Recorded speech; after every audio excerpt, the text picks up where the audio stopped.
to fix login error in Mango TV application. First, if you're having any kinds of problem on the application, you need to make sure that your device is connected to a secure network. Swipe down on the control center and turn on your Wi-Fi or mobile data and connect to a network that is actually working.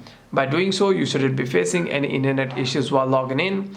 However, if you are facing any other kinds of problem while logging into your account, you can simply go to your settings, tap on General, tap on iPhone Storage, and you want to start scrolling and navigate yourself to the Mango TV application. Tap on Mango TV and tap on Offload app.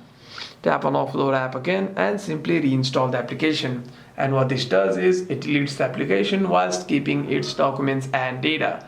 And the next time you open the app, you shouldn't be facing any login errors. If this doesn't work out either, you can simply restart your device once and open the app again. Hope this video was helpful, and if you have any further questions, make sure to leave a comment down below.